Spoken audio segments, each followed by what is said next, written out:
Good evening mga kabonyok, no? Lumabas pala ako after maligo kasi meron tayong kukunin na package doon sa Shopee Express. Tuturo ko sa inyo paano mag-claim. Yan. So, pasensya, medyo maingay kasi nandito tayo syempre sa gilid ng kalsada naglalakad. Naglakad na lang ako kasi malapit lang naman yung Shopee Express dito.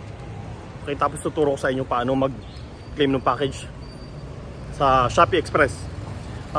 Maganda rito kasi magpadala sa Shopee Express. Minsan kasi yung mga package nyo walang minsan libre lang yung deliver. Ang babayaran nyo na talaga package. Pero meron namang paminsan-minsan, hindi ko alam kung depende sa araw. Minsan may bayad yung delivery charge. Ayun.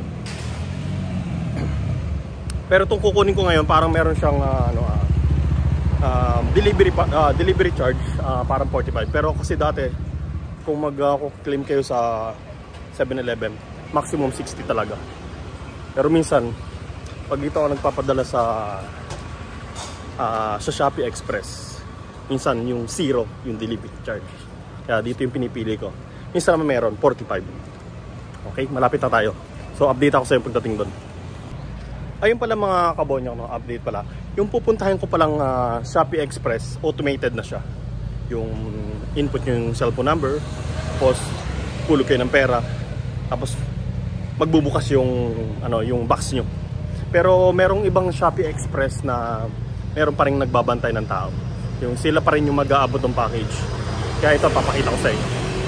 Malapit na. Ayun, may mga dumating na package nilalagay ni ate doon sa mga compartment or box. So ito automated na to. Ayan, automated. So unang gagawin natin, input tayo ng okay natin, tapos yung cellphone number na gamit nyo. So hindi ko na muna ipapakita yung cellphone number ko, no?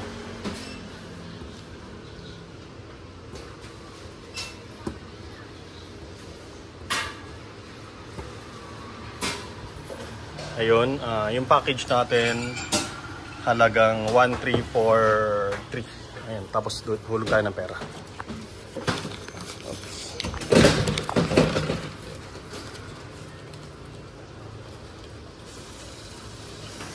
Ayun. Hirap, teka lang, isang kamay lang kasing gamit natin.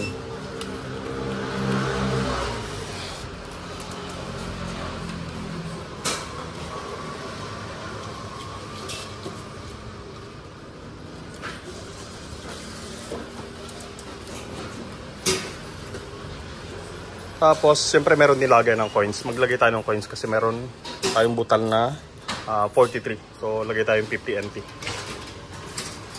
Tapos, yun ito yung box nyo. Ayan, yung box na kukunin yung sa C. Ito yung C sa taas. Tapos, yun, may papel din yan. C1607. Tapos, lalabas yung suklay nyo.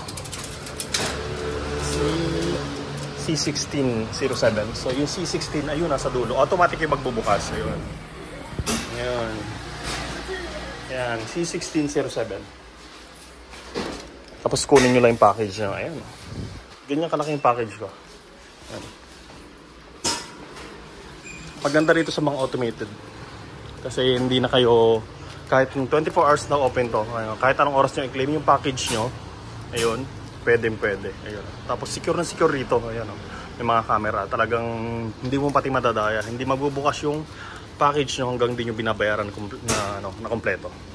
Okay, hanggang doon na lang mga kabonyok. Ayun. Peace out. Nandito na. Uwi na tayo. Hanggang doon lang muna yung vlog natin ngayong araw. Tapos itong package na kinuha ko, iba-vlog ko rin. I-share ko rin sa inyo. So, bye-bye. Kalimutan mag-subscribe sa aking channel.